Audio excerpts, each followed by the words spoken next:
This week's topic is something called shift shock, and it started with the Great Resignation, and now they're calling it the Great Regret. So here's what I discovered in this somewhat late breaking news about shift shock.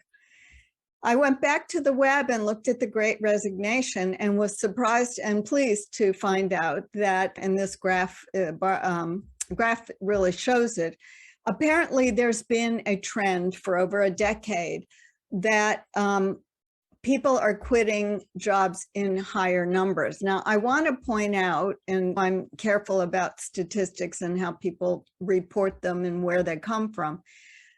Notice that this is workers voluntarily leaving jobs. So the pandemic in 2020, the numbers of people who left jobs is probably much, much higher if we had included, or if they ever included, involuntary, which are layoffs. And we know there were a lot of layoffs in 2020 from the pandemic. But I want to also point out a phenomenon that all of us on this call are familiar with. We often start to see something when it is brought to our attention around a certain date, a certain activity, such as things that come up in global health where people don't know birth dates, but they know the month that they were born in by whether it was cabbage season or not. So keep that in mind as we talk about those who are reporting that there have been so many more people leaving their jobs voluntarily. Keep this gap in 2020 in the graph in mind, and then look at the linear forecast about where it would be. It's potentially not that much more. I'm not saying the numbers are wrong, but they report percents, not numbers. So it happens to be coincidental to lockdown that this is also happening. And some of that, as you'll see, is perhaps some feelings about it was time or now or never in doing a job change in 2021.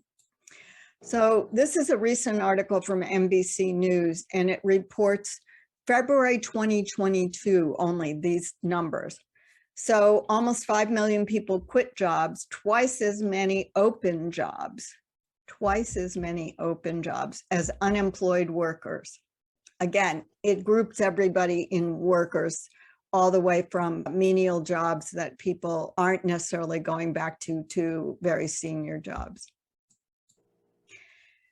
But what struck me is this same report said half of people that are already employed are going to look for a new job next year. I read that to mean late 2022, early 2023. And everybody now is aware that the best way to increase your wages, your salary, your benefits, is to leave a job and take a new job, which has not always been the case. The article then goes on to discuss, and my phrasing in the title, people have a lot of power right now to be employees and to get the gains that they want to make and have jobs that more align with their values. But TGR, the Great Resignation, this power to the people is closing soon. Layoffs are low. Employers have already been taking steps to increase pay and benefits and offer more flexibility, even though we are hearing about some companies reversing hybrid work and going back to in-office work. But there's also an article, if you're interested, you can read more of this article. It goes into the effects of inflation, and part of inflation right now is worker wages, which are disproportionately showing up higher than they did in previous inflation. So the supposition is the window's closing, and one article I read said by the end of 2022, it may be reversing back to employer favorability, not employee. That is not to say that anybody has a crystal ball. But what was interesting to me to want to explore this topic is in the last 2 months, we've been hearing more about the Great Regret that followed the Great Resignation over the last year. The Guardian had a very interesting article and talked about the fact that, yes, there's a lot of turnover and people leaving jobs. And where is the problem? Is it with the employer or is it with naive employees? The next quotes are from The Guardian reporting on a study that the Muse did. The Muse is a site I often find career advice on. I went to the Muse site and didn't even find details on their original study. They've been guarded about what they're sharing. So again, note that this is 2,500 workers. The only date they gave was early 2022. They didn't say how they sampled. They didn't say how they got this data, but it is illustrative at least. So I'm calling the Great Regret their first statistic. That's almost 2/3 of those who changed job regretted or were surprised at their job being very different, the new job, from what they expected. And I'm calling shift shock the fact that nearly half of those, so half of the 72%, said they'd like to try to get their old job back.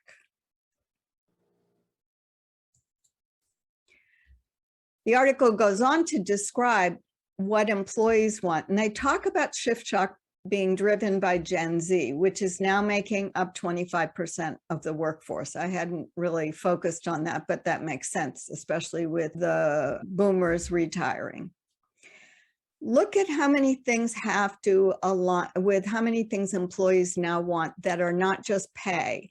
They are values of the company. They want a company where they can do meaningful work. They want to have a strong brand reputation in their companies. And these don't necessarily align unless you're in a huge company. There's a lot of small companies we've all worked for or know of that don't necessarily have strong brand recognition, maybe in their target client audience, but not even that sometimes. So now we see what companies say. All kinds of companies produce things that are vital to what we need to be doing. Brands are not well known. Opportunities for advancement are limited. My version of that is companies have been way behind in making that a key part of a benefits package. And they see themselves as a place to come and get to work with nice people, with nice owners, and a good group of coworkers in this company. And that's what they believe they're giving. So to me, and the reason I left the gray on the left, you can see that what employees want and what companies think they're giving may match up, but not necessarily. And so the next section is, what can you do about this? And that section addresses the part of the company and what they need, what companies need to take more ownership for.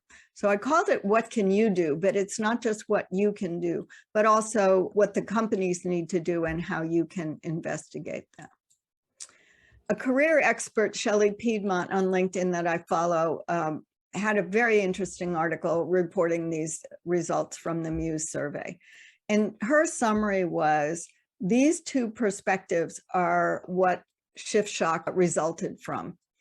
Job seekers didn't do enough investigation in their new jobs, and companies, employers were not necessarily, she called it truthful, but they certainly weren't transparent about everything from the role all the way up to the company. So remedies she gives, and I've reorganized some of these. As a job seeker, your opportunity is to verify your job fit. So she has two areas. One, before you accept an offer, make sure you understand your job, know what you want, make sure you get your key variables are, for example, I'm not going to move out of the DC area. So if I have to go to the office, it's got to be nearby. Make sure you get your questions answered during the interview process, which isn't always easy to do, I know. And don't make some assumptions, she says. She also recommends going towards something positive and not just leaving the job because you feel it's negative, and not to leave because you hate your job. On the company side, I rephrased it as they need to be transparent and tell the truth. They forget conveniently sometimes that turnover costs them money. When I was still working, it cost us $75,000 at the company I was at to replace someone. And that was if we could get someone in within 2 to 3 months. We used to have indicators of 42 days between advertising and hire. That was very hard to meet for many positions. So the companies need to make sure that they keep someone in. It's easier, just like when you have business, easier to get repeat business from the same customer. When you're at a company, keep your employees happy. You don't want to have to lose them and retrain unless you're going through a massive restructuring, if you choose that. Don't try to hide the issues the company has. Use it as a way to see if the employee will fit into the challenges you're facing. And find someone who's going to thrive in your environment, not someone who you're hiring because you think that the return on investment will be higher. لأنه في حطيت شيء في الفرن. Earlier this week, along with the Muse survey, I think it was Thursday or Friday, Fast Company had an article on 10 signs you shouldn't take the job. And I thought these are helpful also for what the topic is today, but just in general. We've been talking occasionally about people that seem to have endless long interview processes, but things that you're not sure about, the hiring manager who may end up being your boss, uncomfortable interview, jobs unclear, high staff turnover, lots of tests. There are so many red flags in here. But if I regroup them, I would regroup them around initially making sure the job posting is clear, and we've discussed job postings in the past. Then in the interview prep and the interview conduct, make sure you're not being asked to do a lot of extra work. When you get into the job interview and potentially a job offer, understand about things like what Fast Company calls mandatory overtime, which borders on being against the US government rules about labor, but generally it is some expectation as a salaried employee that you have to do overtime without any compensation for it. And understand where you can, what they're not being transparent about, if they evade answers to questions about company culture, or whether you have high staff turnover and at what levels of the organization. So these are the ways that you can take control of and begin to investigate further before you do decide that you're ready to leave a job and take a new job. Lots of references that you'll get when I send the PowerPoint out, and I'll stop there. I don't know, Ron, if you have any comments on this. I wondered if you've been hearing anything. The experience I'm getting, of course, is through the young professionals I'm working with. And the folks I'm dealing with are quite early in their careers. And so the impression I'm getting is it's not a case of, in fact, I've had a situation where one individual had to leave a job.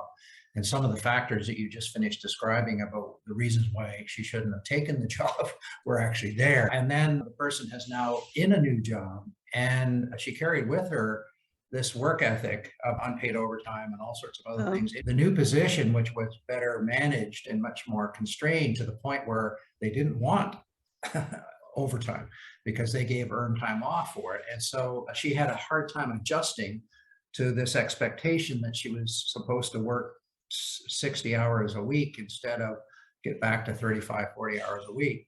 And it's very interesting. What you describe is really curious. And I think for people who are at a certain point in their career, the need to have some kind of job sometimes is just more important than almost anything else. And so in some ways, this talk is about people who, okay, you're in a position, now you're looking to change jobs because you're looking for some kind of advancement or money or whatever. And so that's a slightly different point in time. I think it's interesting from my perspective is how these issues don't match the earlier one. I'm just desperate for any job, and then taking the wrong job as a result. And it's for the factors that you've indicated. And so it's a challenge, I think. I certainly wouldn't want to be in that position.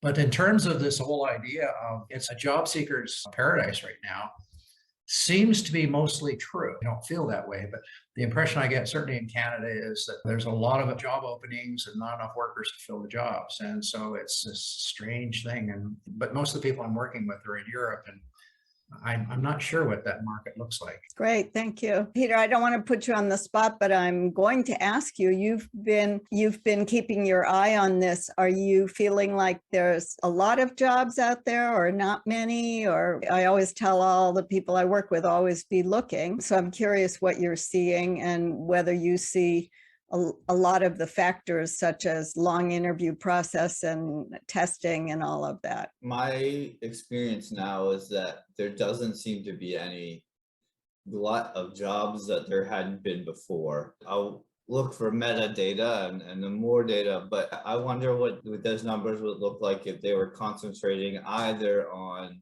public health jobs or that type of sector, as opposed to your first job type of thing, your first entry where it might be data entry, or it might be if it's a computer tech, or if it's restaurant workers that there's a glut of. But also I wonder a little bit, if there's so many jobs that people are leaving because they're not good, maybe that's not the job that I want. But I don't find there to be an unreasonable number of jobs that I haven't seen in the past. There's still lots of COVID funding. Some of that's going to be drying up soon. Some of that will continue, but I don't see that there's extra jobs available. I'm still hearing from mentees who a couple have had job related stuff and even fellowship applications in the last 6 months, that the processes are long. Most of these people are in some version of global health, but even US based, someone who's mid-level, who's got a lot of skills and experience, she's having trouble. She gets interviews, but then it's always a bridesmaid, never a bride. So I don't feel like we're seeing the companies making their best effort at shorter interview processes, or go back to the old fashioned, your first 6 months was your learning on the job. You didn't have to come with all the learning, hit the ground running. When some of these jobs people have been telling me about, they're not COVID. No one's dying in COVID infections. So it's frustrating to me to look at the remedies that are being put forward and wonder why organizations are not able to take the opportunity to shift. I guess they still think they're in the driver's seat, is some of how it's coming across to me. The other thing I would say is that I've gotten a few interviews, but it's not like I've gotten tons of interviews for all the jobs that I'm doing. It's really only been a few. I'm not applying for CEO jobs. I'm applying for jobs that I'm generally qualified for. I'm not overqualified for, and some maybe a little under. I feel like if they were hurting that much, then I would get more interviews, and I'm not finding that. Yeah, I think you said something important earlier, Peter, and that was to have these broad statistics. They aren't sector focused. And so I suspect that different sectors have a completely different experience. And I know, like, for example, construction jobs and so on, that's a whole different ball of wax than it is in healthcare. But in Canada, it's not so much on the public health side, but in healthcare overall, there's been a large number of folks like who've resigned, said, that's it, I've had enough, I'm not doing this anymore. There's been a large number. So that's creating some vacancies there, but it's mostly in the healthcare settings, not on the quote unquote public health part of it necessarily. And anyway, that's just my observation, but they are hurting in the hospital settings. I know for nurses, Yeah. It's tough because a lot of nurses got really burned out, doctors too. And they just said, that's it, I can't do this anymore. I need a life and this isn't it. I think some may return as time goes on, and some may just say, no, I think I like retirement or whatever that other thing is. I'm not sure. What do we call this, Sue? Is this retirement? I call it my fourth act because I don't feel retired except by the official way I left my last company. But I'm very willing to say I'm working, but I work at my own pleasure and speed and results. Any last comments? I was going to say that I found that, yes, some organizations, Clinton Foundation specifically, had a ridiculously long hiring process, but the interviews that I've done, for the most part, have not been too many steps. Oh, some good. of them, the steps might be 3 weeks between first interview and second or something, but it's not like it takes multiple interviews and multiple tests. I haven't found that anybody's done more than 2 interviews before I'm hearing back and they make a decision of yes, no, and who they're going with. Well, that's good to hear, because some people are reporting 6 and 7 interviews and Oh, no. all day stuff and testing it, whatever. Great, thank you.